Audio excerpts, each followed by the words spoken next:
அனைவருக்கும் வணக்கம். உங்கள் கிருஷப் அகாடமிலேருந்து வினிதா. இந்த வீடியோவில் பார்த்தீங்க அப்படின்னா நம்ம polity previous question paper part 4 பார்க்க போகிறோம். இதில் பார்த்தீங்கன்னா கடைசியாக நடந்த டிஎன்பிஎஸ்சி குரூப் 4 எக்ஸாமில் இருந்து 5 கொஷின்ஸ் இதில் நம்ம கொடுத்துருக்கோம். ஓகேங்களா? பாருங்கள், ஃபர்ஸ்ட் கொஷின். கருத்து ஏ மற்றும் காரணம் ஆர் வினாவை கருதுக. கருத்து: குடியரசுத் தலைவர் உச்சநீதிமன்ற நீதிபதிகளை நியமனம் செய்கிறார். ஆர்: நீதிபதிகளை நியமனம் செய்யும் பொழுது சட்ட அமைச்சரையும் கலந்தாலோசிக்க வேண்டும். இப்போ பார்த்தீங்கன்னா குடியரசுத் தலைவர் தான் உச்சநீதிமன்ற நீதிபதிகளை நியமனம் செய்கிறார். கரெக்டு தான். குடியரசுத் தலைவர் தான் உச்சநீதிமன்ற தலைமை நீதிபதியும் சரி, உச்சநீதிமன்ற மற்ற நீதிபதிகளையும் யார் நியமனம் செய்கிறாங்க அப்படின்னா குடியரசுத் தலைவர் தான். கரெக்டு தான். பாருங்க, அடுத்தது இது பாருங்க. நீதிபதிகளை நியமனம் செய்யும் பொழுது சட்ட அமைச்சரையும் கலந்தாலோசிக்க வேண்டுமான்னு கேட்டால் இல்லை. ஓகேங்களா? அதாவது உச்ச நீதிமன்ற தலைமை நீதிபதியை நியமனம் செய்யும் பொழுது கூட சட்ட அமைச்சர் உள்ளே வருவாங்க. ஆனால் நார்மலாக மற்ற நீதிபதிகள் இருக்காங்கல்ல, அவங்கள நியமனம் செய்யும் பொழுது சட்ட அமைச்சரை கலந்தாலோசிக்க தேவை கிடையாது. ஓகேங்களா? அப்போ இது தவறு. ஏ சரி, ஆனால் ஆறு தவறு. ஆப்ஷன் என்னங்க வரும் உங்களுக்கு? சி தான் வரும். சரி, பாருங்கள். அப்போ நம்ம நியமனம் உச்சநீதிமன்ற தலைமை நீதிபதி அது போக நீதிபதிகளுடைய நியமனத்தை பற்றி நம்ம தெரிஞ்சுக்க வேண்டியது இருக்குது. பாருங்கள், உச்சநீதிமன்ற நீதிபதிகள், அதாவது தலைமை நீதிபதி ஆகட்டும் நீதிபதிகள் ஆகட்டும், அவங்களுடைய நியமனத்தை பற்றி சொல்லக்கூடிய ஆர்டிக்கல், அரசமைப்பு சட்டப்பிரிவு என்னன்னு பார்த்தீங்கன்னா 124. ரொம்ப முக்கியமான ஆர்டிக்கல். ஓகேங்களா? இப்போ சரி, உச்சநீதிமன்ற தலைமை நீதிபதியும் சரி மற்ற பிற நீதிபதிகளையும் சரி யார் தான் நியமனம் செய்வாங்க அப்படின்னா குடியரசுத் தலைவர் தான் நியமனம் பண்ணுவாங்க. அது தெரிஞ்சுக்கோங்க. ஓகேங்களா? ஆனால் நியமனம் அவர் டைரக்டாக பண்ண மாட்டார். அதாவது கலந்து ஆலோசிக்கணும். அது யார் யார்கிட்டையில கலந்து ஆலோசிப்பாங்க அப்படிங்கிறத பாருங்கள். குடியரசுத் தலைவரே ஒருத்தரை அவராக என்ன பண்ண முடியாது, அப்பாயின்மெண்ட் பண்ண முடியாது. மற்றவருடைய கலந்தாலோசிச்சு என்ன பண்ண முடியும் அப்படின்னா நீதிபதிகளை நியமனம் பண்ண முடியும். அது எப்படின்ட்டு பாருங்கள். உச்சநீதிமன்ற தலைமை நீதிபதியை எப்படி அப்பாயின்மெண்ட் பண்ணுறாங்கன்னு பாருங்கள். பதவி விலக உள்ள தலைமை நீதிபதி, இப்போ ஒருத்தர் தலைமை நீதிபதியாக ஒருத்தர் இருக்காருன்னா அவருடைய பீரியட் முடிய போகுது அப்படின்னா அவர் என்ன பண்ணுவார் அப்படின்னா உச்ச நீதிமன்றத்தின் மூத்த நீதிபதியின் பெயரை, அப்போ இருக்கக்கூடிய அந்த மூத்த நீதிபதி இருப்பாங்கல்ல அவங்களுடைய பெயரை யாருக்கு பரிந்துரைப்பாங்க அப்படின்னா சட்ட அமைச்சர்கிட்ட சொல்லுவார். ஓகேங்களா? பதவி விலக இருக்கக்கூடிய தலைமை நீதிபதி என்ன பண்ணுவார் அப்படின்னா அடுத்ததாக ஒருத்தர் தலைமை நீதிபதி போடணும் இல்லைங்களா, அதற்காக யார் பெயரை பரிந்துரைப்பாங்க அப்படின்னா அப்போ இருக்கக்கூடிய உச்ச நீதிமன்றத்தின் மூத்த நீதிபதியின் பெயரை மத்திய சட்ட அமைச்சருக்கு என்ன பண்ணணும்னா பரிந்துரைக்கணும். இவங்களை தலைமை நீதிபதியாக போடலாம் அப்படின்னு சொல்லிட்டு. ஓகேங்களா? மத்திய சட்ட அமைச்சர் என்ன பண்ணுவார் அப்படின்னா அந்த பரிந்துரையை பிரதமருக்கு அனுப்புவார். சட்ட அமைச்சருக்கு பரிந்துரை பண்ணுவாங்க. மத்திய சட்ட அமைச்சர் என்ன பண்ணுவார்னா அந்த பரிந்துரை யாருக்கு கொடுப்பாங்க? பிரதமருக்கு அனுப்புவார். பரிந்துரையின் அடிப்படையில் பிரதமர் என்ன பண்ணுவார்னா குடியரசுத் தலைவருக்கு ஆலோசனை வழங்குவார். சட்ட அமைச்சர் ஃபஸ்ட்டு உச்சநீதிமன்ற தற்போதைய தலைமை நீதிபதி சட்ட அமைச்சருக்கு பரிந்துரைப்பார். சட்ட அமைச்சர் பிரதமருக்கு பரிந்துரைப்பார். பிரதமர் குடியரசுத் தலைவர்கிட்ட என்ன பண்ணுவாங்க? ஆலோசனை வழங்குவாங்க. ஓகேங்களா? இறுதியாக என்ன நடக்கும்? பிரதமரின் ஆலோசனையின் பெயரில் குடியரசுத் தலைவர் உச்சநீதிமன்ற தலைமை நீதிபதி என்ன பண்ணுவாங்க? நியமனம் செய்வாங்க. புரிஞ்சுதுங்களா? எத்தனை பேர் வராங்க? சட்ட அமைச்சர் வராங்க, இதில் பிரதமர், அடுத்தது குடியரசுத் தலைவர். இதில் யாருங்க? உச்சநீதிமன்ற தலைமை நீதிபதி தான் மெயின். உச்சநீதிமன்ற தலைமை நீதிபதி, சட்ட அமைச்சர், பிரதமர், அடுத்தது குடியரசுத் தலைவர். கடைசியாக குடியரசுத் தலைவர் தான் பிரதமருடைய ஆலோசனையின் பெயரில் என்ன பண்ணுறாங்க? உச்சநீதிமன்ற தலைமை நீதிபதியை நியமனம் பண்ணுறாங்க. ஓகேங்களா? இதை தெரிஞ்சுக்கோங்க. அது போக பார்த்தீங்கன்னா இன்னொன்று என்ன அப்படின்னா உச்சநீதிமன்ற தலைமை நீதிபதி இந்த ப்ராசஸில் பண்ணணும், அப்போ குடியரசுத் தலைவர் நியமனம் பண்ணுவாங்க அப்படின்ட்டு தான் எதில் இருக்குன்னா நம்மளுடைய அரசமைப்பு, அந்த ஆர்டிக்கலில் அரசமைப்பில் கொடுத்துருப்பாங்க. ஆனால் இந்த நடுவில் இவங்க பரிந்துரை பண்ணுவாங்க, மூத்த நீதிபதியை இது பண்ணுவாங்க அப்படின்லாம் பார்த்துருக்கோம் இல்லைங்களா? அது என்னன்னா அது அப்படியே ப்ராசஸ் அந்த ப்ராசஸ் நம்மளாக உருவாக்கிட்டது. அரசமைப்பில் அந்த மாதிரி ப்ராசஸ் இல்லை. அதனால தான் அந்த பிரச்சனை போயிட்டே இருக்கும். ஏன்னா கொலிஜியம் அமைக்கணும் அப்படிங்கிற மாதிரிலாம் சொல்லுவாங்க. கொலிஜியம் அப்படின்னு அடுத்தது நம்ம பார்ப்போம் பாருங்கள். சரி, இப்போ நம்ம பார்த்துட்டோம் உச்சநீதிமன்ற தலைமை நீதிபதியை எப்படி நியமனம் பண்ணுவாங்க அப்படிங்கிறது. அதாவது உச்சநீதிமன்ற தலைமை நீதிபதியும் சரி உச்சநீதிமன்ற நீதிபதியும் சரி குடியரசுத் தலைவர் நியமனம் பண்ணுவாங்க அப்படிங்கிறது மட்டும்தான் நம்முடைய அரசமைப்பில் இருக்கும். ஆனால் இந்த நடுவில் அந்த பரிந்துரைகள் பண்ணுறதெல்லாம் இருக்குது பார்த்தீங்களா, பார்த்தீங்களா? அது போக மூத்த நீதிபதியை தான் நியமனம் பண்ணணும் அப்படிங்கிற மாதிரி இருக்குது பார்த்தீங்களா? அதெல்லாம் வந்து என்னென்னா நம்மளாம் உருவாக்கி எவால்வ் ஆகிட்டே வந்தது. அரசமைப்பில் அந்த மாதிரி ப்ரொசீஜர் கிடையாது, புரிஞ்சுதுங்களா? அதனால் அது வந்து பிரச்சனையாகவே இருக்கும். இந்த நீதிபதிகள் நியமனம் சம்மந்தமான இஷ்யூ நீங்கள் பார்த்தீங்கன்னாவே சும்மா கூகுளில் அடிச்சு பாருங்களே, அந்த இஷ்யூ போயிட்டே தான் இருக்கும். ஓகேங்களா? பாருங்க. சரி, இப்போ உச்ச நீதிமன்ற மற்ற நீதிபதிகள் இருப்பாங்கல்ல, அவங்கள யார் நியமனம் பண்ணுவாங்கன்னா, ஒரு குழு, கொலீஜியம் அப்படின்னு நம்ம சொல்லுவோம்.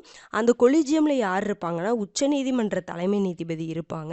அடுத்தது மற்ற 4 மூத்த நீதிபதிகள் இருப்பாங்க. மொத்தம் 5 பேர் இருப்பாங்க அந்த குழுவில். அந்த குழுவின் பரிந்துரைப்படி தான் குடியரசுத் தலைவர் என்ன பண்ணுவாங்க, உச்சநீதிமன்ற நீதிபதிகளை நியமனம் பண்ணுவாங்க. இது இந்த கொலீஜியம் அப்படிங்கிற கான்செப்ட் நம்மக்கிட்ட அந்த அரசமைப்பில் கிடையாது. இது நம்மளாக உருவாக்கிட்டதான். இதுக்கு தான் பார்த்தீங்கன்னா நமக்கு ஒரு NJACன்னு சொல்லிட்டு நேஷனல் ஜுடிஷியரி அப்பாயின்மெண்ட் கமிஷன் அப்படின்னு சொல்லிட்டு ஒன்று போடணும் அப்படின்னு சொல்லிட்டு கூட ஒரு பிரச்சனை ஒரு டைம் வந்திருக்கும். அதை கொண்டு வந்திருப்பாங்க. அதுக்கப்புறம் அது என்ன பண்ணியிருப்பாங்க, ரத்து பண்ணியிருப்பாங்க. புரிஞ்சுதுங்களா? இந்த கமிஷன் படி தான் வந்து நீதிபதிகளை நியமனம் பண்ணணும் அப்படிங்கிற மாதிரி சொல்லியிருப்பாங்க. அப்போ அதனால் என்னென்னா இது வந்து பிரச்சனையாயிட்டே இருக்கும். ஏன் அப்படின்னா இது அரசமைப்பில் கிடையாது, இந்த ப்ரொசீஜர் கிடையாது. ஆனால் குடியரசுத் தலைவர் தான் நியமனம் பண்ணணும் அப்படிங்கிறது அரசமைப்பில் இருக்குது. அதனால் அதில் பிரச்சனை வராது. இந்த குழுவில் தான் பிரச்சனை வரும். இப்போதைக்கு என்னதான் இருக்குது, கொலிஜியம் அமைப்பு தான் இருக்குது. அதில் யார் இருப்பாங்கன்னா உச்சநீதிமன்ற தலைமை நீதிபதி ப்ளஸ் 4 மூத்த நீதிபதிகள். இவங்களுடைய இந்த குழுவின் பரிந்துரைப்படி தான் குடியரசுத் தலைவர் என்ன பண்ணுவார், உச்சநீதிமன்ற நீதிபதிகளை நியமனம் பண்ணுவார். இது உங்களுக்கு புரிஞ்சிருக்குன்னு நினைக்கிறேன். இந்த நீதிபதிகள் நியமனம் கூட நம்ம தனியாக ஒரு டாப்பிக்கை கூட பார்க்கலாம். ஓகேங்களா? ஏன்னா அதில் சில கேசஸ் 2-3 கேசஸ்லாம் இருக்கும். அதை நம்ம தனியாக எடுத்து கூட பார்க்கலாம். ஓகேங்களா? அடுத்தது பாருங்கள், இது கரண்ட் அஃபேர்ஸ் கொஷின் தான். இது எப்படி கேட்குறாங்க அப்படிங்கிறக்காக நம்ம இதை பார்க்க வேண்டியது இருக்குது. பாருங்கள், புதியதாக பதவியேற்றுள்ள இந்திய தலைமை தேர்தல் ஆணையரை பற்றி சரியான கூற்று எதுன்னு சொல்லி கேட்குறாங்க.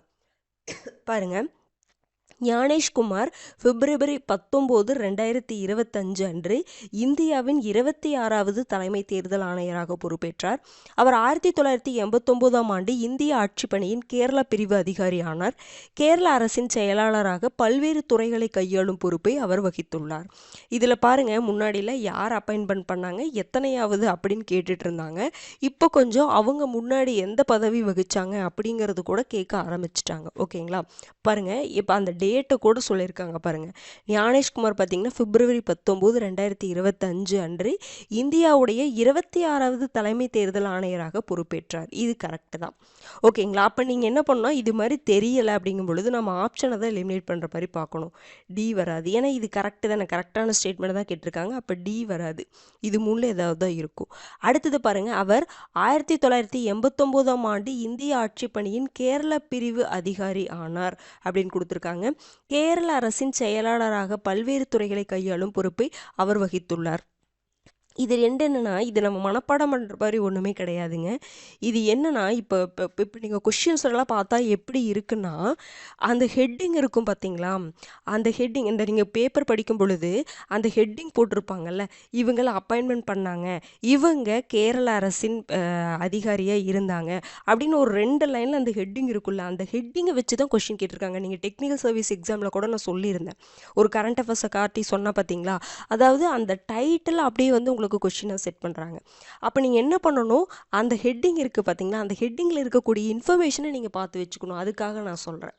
ஓகேங்களா? உள்ளே இருக்கிறது ரொம்ப டீப்பாலாம் போக வேண்டியதில்லை. இது வந்து நீங்கள் ஒன்றுமே இல்லை, சும்மா கூகுளில் the Hindu paper news Gyanesh Kumar appointment அப்படின்னு சொல்லி போட்டு பார்த்தீங்கன்னா உங்களுக்கு ஒரு ஹெட்டிங் வரும். அந்த ஹெட்டிங்லேயே உங்களுக்கு இருக்கும்.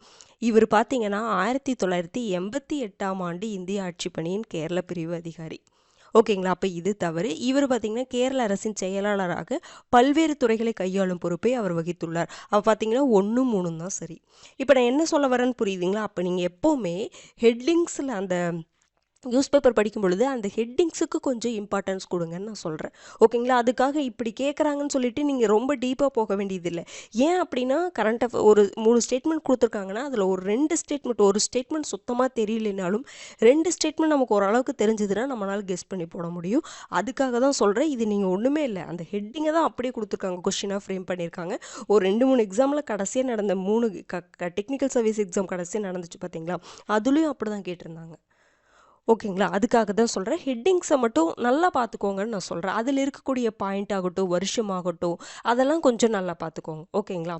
ஞானேஷ்குமார் பார்த்தீங்க அப்படின்னா 26வது தலைமை தேர்தல் ஆணையர். இது நம்ம கரண்ட் அஃபேர்ஸ்லேயே பார்த்தோம் தான். 26வது தலைமை தேர்தல் ஆணையர்.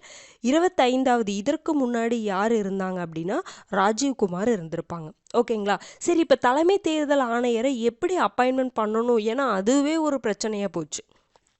புரிஞ்சுதுங்களா? எப்படின்னா முன்னாடி எப்படி பண்ணிட்டு இருந்தாங்கன்னா, அதாவது தேர்தல் ஆணையத்தில் இப்போ இந்த தேர்தல் ஆணையம் இருக்குல்ல, இந்திய தேர்தல் ஆணையம், அதில் யார் யார் இருக்காங்க அப்படின்னா, இந்திய தேர்தல் ஆணையத்தில் ஒரு தலைமை தேர்தல் ஆணையர் இருப்பாங்க, 2 தேர்தல் ஆணையர்கள் இருப்பாங்க, 3 பேர் இருப்பாங்க. ஒரு தலைமை தேர்தல் ஆணையர் ப்ளஸ் 2 தேர்தல் ஆணையர் இருப்பாங்க.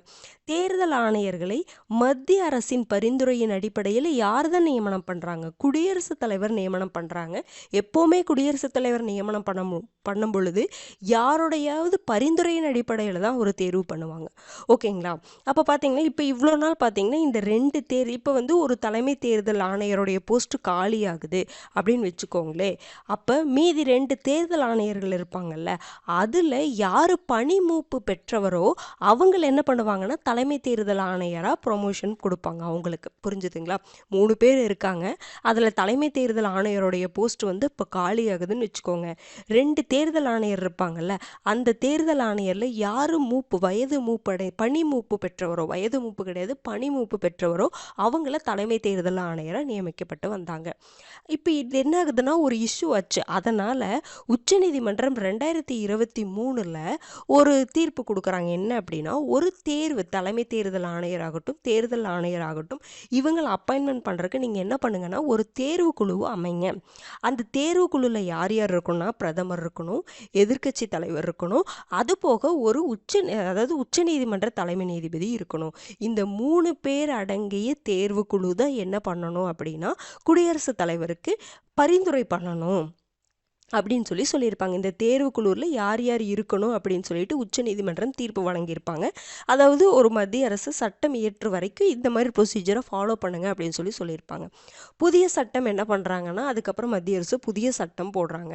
அந்த சட்டத்தில் என்ன சொல்கிறாங்கன்னா மத்திய அரசு, இதே மாதிரி தேர்வு குழு இருக்கட்டும், இதில் யார் யார் இருக்கணும்னு சொல்கிறாங்கன்னா பிரதமர் இருப்பாங்க, அதுக்கப்புறம் மக்களவை எதிர்க்கட்சி தலைவர் நம்ம பார்த்தோம்ல, பிரதமர் எதிர்க்கட்சி தலைவர் இவங்க சொன்ன மாதிரி தான் இவங்களும் சொல்லியிருப்பாங்க. ஆனால் சுப்ரீம் கோர்ட் என்ன பண்ணுச்சு, உச்சநீதிமன்றம் என்ன தீர்ப்பு சொல்லுச்சுன்னா உச்சநீதிமன்ற தலைமை நீதிபதி இருக்கணும்னு சொன்னாங்கல்ல, அதற்கு பதிலாக இவங்க என்ன சொன்னாங்கன்னா ஒரு மத்திய அமைச்சர் இருக்கணும்னு சொல்லி இந்த மாதிரி ஒரு தேர்வுக்குள்ளே உருவாக்கி இவங்களுடன் முடிவின்படி என்ன பண்ணியிருப்பாங்கன்னா ஞானேஷ்குமார் அவர்களை தேர்வு பண்ணியிருப்பாங்க.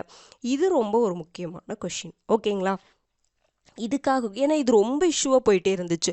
ஒருவேளை அதை வச்சு கூட இது கொஷின் கேட்டிருப்பாங்களோ அப்படின்னு கூட நம்ம நினைக்கலாம். ஓகேங்களா? பார்த்துக்கோங்க.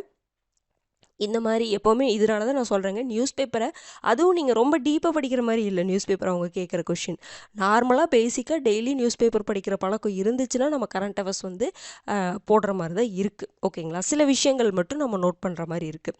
அடுத்த கொஷின் பாருங்கள், இது எல்லாத்துக்கும் தெரிஞ்சது தான். மாநிலங்களுக்கிடையேயான குழுக்களை காலவரிசைப்படி ஒழுங்குபடுத்தவும். புன்சி குழு, ராஜமன்னார் குழு, சர்க்காரியா குழு, வெங்கடாச்சலய்யா குழு.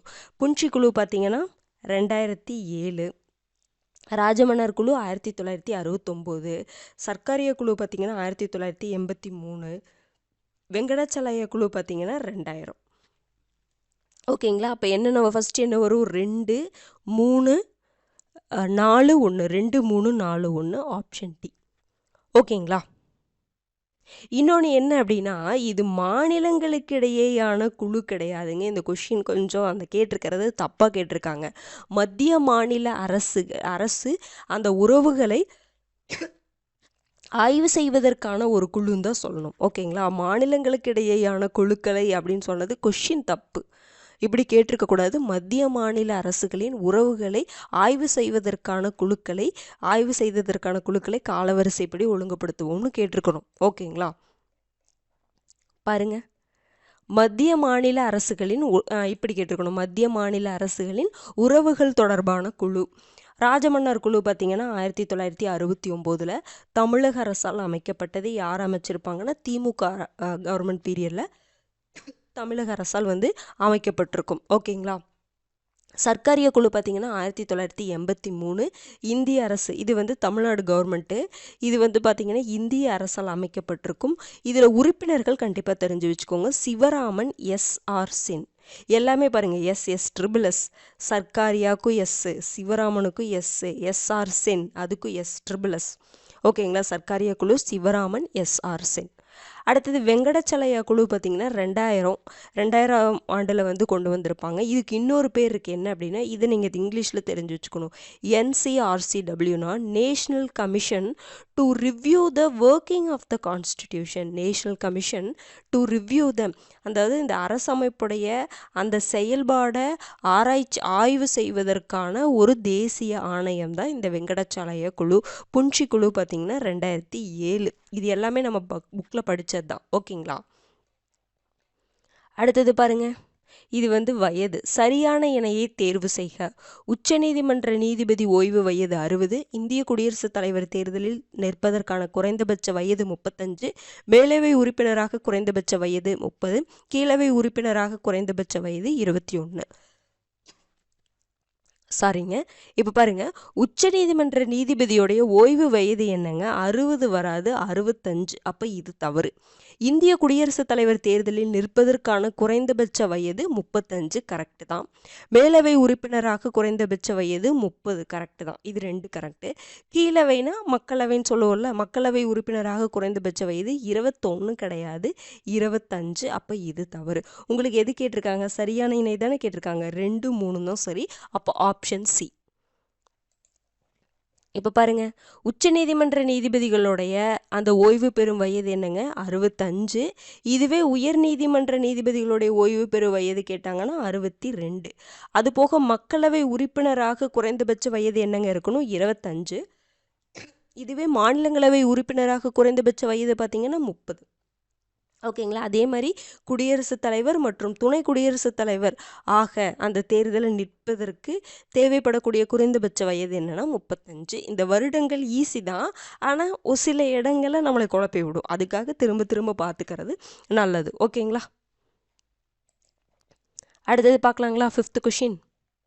அடுத்தது பாருங்கள், அரசு வழிகாட்டும் நெறிமுறைகள், அது சம்பந்தமானது. இதை நம்ம கிளாஸ்லேயே பார்த்துட்டோம். அரசு வழிகாட்டும் நெறிமுறைகள் மீதான சரியான கூற்றானது எதுன்னு கேட்குறாங்க. அரசு வழிகாட்டும் நெறிமுறைகள் உறுப்பு 36 முதல் 51 வரை அரசமைப்பில் கொடுக்கப்பட்டுள்ளது. அரசமைப்பை உருவாக்கியவர்கள் இந்த சிந்தனையை ஸ்பானிஷ் அரசமைப்பிடமிருந்து பெற்றனர். அரசு வழிகாட்டும் நெறிமுறைகள் என்பது அரசமைப்பின் ஆன்மாவாகும். பாருங்க, அரசு வழிகாட்டும் நெறிமுறைகள் அப்படிங்கிறது ஆர்டிக்கல் என்னதுக்கு 36லேருந்து 51 வரைக்கும் தான். இது கரெக்டு தான். அடுத்தது பாருங்க, அரசமைப்பை உருவாக்கியவர்கள் அப்படின்னா இது வராது, டி வராது. அரசமைப்பை உருவாக்கியவர்கள் இந்த சிந்தனையை ஸ்பானிஷ் அரசமைப்பிடமிருந்து பெற்றனரா? கிடையாது, அயர்லாந்து கிட்ட இருந்து தான் பெற்றாங்க. அயர்லாந்து தான் யார்கிட்ட இருந்து எடுத்திருப்பாங்க? அந்த ஸ்பானிஷ் கிட்ட இருந்து எடுத்திருப்பாங்க, நம்ம பார்த்தோம். அப்போ பாருங்க, அப்போ அப்படியே கொஸ்டின் எப்படி கேட்டிருக்காங்கன்னு பாருங்க. அப்போ இது தவறு. அடுத்தது பாருங்க, அரசு வழிகாட்டும் நெறிமுறைகள் அப்படிங்கிறது அரசமைப்புடைய ஆன்மா அப்படின்னு சொல்லி கொடுத்துருக்காங்க. இது எல்லாருமே பார்த்தீங்கன்னா ஆன்சர் 1 மட்டும்னு போட்டிருப்போம். ஏன்னா ஆன்மா அப்படிங்கிறது, இதயம் மற்றும் ஆன்மா அப்படிங்கிறது ஆர்டிக்கல் 32 அப்படின்னு சொல்லிட்டு இதை நாம் கரெக்டுன்னு போடாமல் விட்டுருப்போம். ஆனால் நிறைய இடங்களில் ஃபண்டமெண்டல் என்ன சொல்லியிருப்பாங்கன்னா, இப்போ இது கரெக்டு தான், 1, 3 கரெக்டு தான். ஓகேங்களா. இப்போ என்னென்னா, இது ஆன்மா அப்படிங்கிறது எப்படி வரும்னா, இப்போ ஃபண்டமெண்டல் ரைட்ஸ் இருக்குது பார்த்தீங்களா, ஃபண்டமெண்டல் ரைட்ஸில் இருக்கிற மாதிரியே அரசு வழிகாட்டு நெறிமுறைகளையும் சில விஷயங்கள் இருக்கிறதுனால இது என்ன சொல்லுவாங்கன்னா, இது ஆன்மா அப்படின்னு சொல்லி சில இடத்துல அரசு வழிகாட்டு நெறிமுறைகளும் ஆன்மாவும் சொல்லி மென்ஷன் பண்ணியிருப்பாங்க. ஓகேங்களா. அப்போ இது கரெக்டு தான்.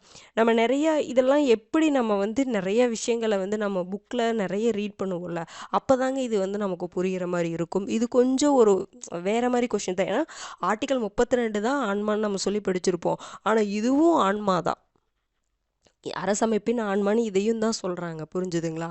அப்போது பார்த்துக்கோங்க. ஏன்னா இந்த மாதிரி வந்து கொஷின்ஸ் வரதான் செய்யுது. நம்ம அதை என்ன பண்ணிக்கணும் அப்படின்னா, நிறைய புக் நம்ம நிறைய புக் படிக்கணும். அந்த ஸ்டாண்டர்ட் புக்கில் இருக்குது பார்த்தீங்களா, அதை கொஞ்சம் நம்ம வாசிக்க வேண்டியது இருக்குது. அதே மாதிரி நியூஸ் பேப்பரில் வரக்கூடிய விஷயங்களை நம்ம வாசிக்க வேண்டியது இருக்குது. ஓகேங்களா, இது மூலமாக நம்ம அப்படி தெரிஞ்சுக்கலாம். அதுவே இப்படி வந்துருச்சேன்னு சொல்லிட்டு நீங்கள் படிக்காமையில் விடக்கூடாது. அது ஒன்று நீங்கள் தெரிஞ்சு வச்சுக்கோங்க. இது சரி, அப்போ இது தெரிஞ்சுக்கிட்டோம். இந்த மாதிரி நீங்கள் வாசிக்க தான் இது ஏன் இப்படி சொல்கிறாங்க அப்படிங்கிறதே தெரிய வரும். புரிஞ்சுதுங்களா? இது ஒரு அனுபவம். இந்த கொஷின் நமக்கு ஒரு அனுபவம் அப்படின்னு வச்சுக்கோங்க. இது மூலமாக நம்ம எப்படி படிக்கணும், நம்ம படிக்கக்கூடிய அந்த வே எப்படி மாற்றணும் அப்படிங்கிறத நம்ம தெரிஞ்சுக்கலாம். ஓகேங்களா? அப்போ இது 1, 3 என்ன தான் சரிதான். ஓகேங்களா? பாருங்க, இது நம்ம முன்னாடியே பார்த்தது தான். இந்திய அரசு சட்டம் 1935 அறிவுறுத்தல்களின் செயல்கருவி, இன்ஸ்ட்ருமெண்ட் ஆஃப் இன்ஸ்ட்ரக்ஷன்ஸ், அதிலிருந்து அப்படியே எடுத்தது இந்த டிபிஎஸ்பி அப்படின்னு சொல்லி நம்ம படிச்சிருப்போம். அரசு நெறிமுறை கொள்கை கோட்பாடுகள் ஸ்பானிய அரசமைப்பிலிருந்து எடுக்கப்பட்ட அயர்லாந்து அரசமைப்பிலிருந்து பெறப்பட்டது. அயர்லாந்து அரசமைப்பு பார்த்திங்கன்னா 1937. இது நம்ம முன்னாடியே பார்த்துட்டோம். டிபிஎஸ்பிக்கு அரசு நெறிமுறை கொள்கை கோட்பாடுகள், அதற்கு செப்பரேட்டாக வந்து ஸ்பெஷல் டாபிக் ஃபஸ்ட் எடுத்தோன்னா அதை தான் நம்ம போட்டோம். பார்க்காதவங்க கண்டிப்பாக பார்த்துருங்க. ஓகேங்களா? முக்கியமான இன்ஃபர்மேஷன் எல்லாமே அதில் நம்ம சொல்லியிருக்கிறோம். ஓகேங்களா? நல்லா படிச்சுக்கோங்க. அடுத்தடுத்து நீங்கள் படிச்சுட்டே வாங்க. நீங்கள் என்ன அடுத்த எக்ஸாம் படிக்கிறீங்க அப்படின்னா இப்போ இருந்தே கொஞ்சம் கொஞ்சமாக அதுக்கான எஃபர்ட் போட்டுக்கிட்டே வாங்க. கண்டிப்பாக அதுக்கான ரிசல்ட் நல்லா தான் கிடைக்கும். ஓகேங்களா? நடந்து முடிஞ்ச எக்ஸாமை நினச்சி யாரும் வருத்தப்பட வேண்டாம். இனி நம்ம எப்படிலாம் பண்ணணும், எந்த மாதிரிலாம் அந்த கொஷினை நம்ம அப்ரோச் பண்ணணும், அந்த மாதிரி இதெல்லாம் நிறைய கற்றுக்கிட்டு நீங்கள் படிக்க ஸ்டார்ட் பண்ணுங்கள். ஓகேங்களா? அதையவே நினச்சி வருத்தப்பட்டுட்டு இருந்தீங்கன்னா வரக்கூடிய எக்ஸாமும் நம்மளால் நல்லா பண்ண முடியாமல் போயிடும்.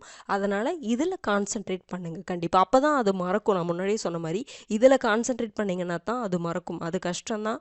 ஓகேங்களா? ஆனால் இருந்தாலும் இனி நம்ம அது கடந்து போகணும் அப்படின்னா அதை ஃபேஸ் பண்ணி தானே ஆகணும். அடுத்த எக்ஸாம் நம்ம எழுதவும் தானே கண்டிப்பாக. அப்போ அடுத்த எக்ஸாம் எழுதுறதுக்கு நம்ம என்ன பண்ணணும், அதுக்கெல்லாம் என்னென்ன பண்ணணும் அப்படிங்கிறத நீங்கள் என்ன பண்ணுங்கள் அப்படின்னா பார்த்துட்டே வாங்க. அதுக்கான சொல்யூஷன் நமக்கு கிடைக்குமான்னு நம்ம பார்ப்போம். நீங்கள் படிச்சுக்கிட்டே வாங்க. தொடர்ந்து உங்களுடைய அந்த ப்ராசஸை விட்டுறாதீங்க. ஓகேங்களா? அதனால் அப்போ தான் அது மறக்கும்.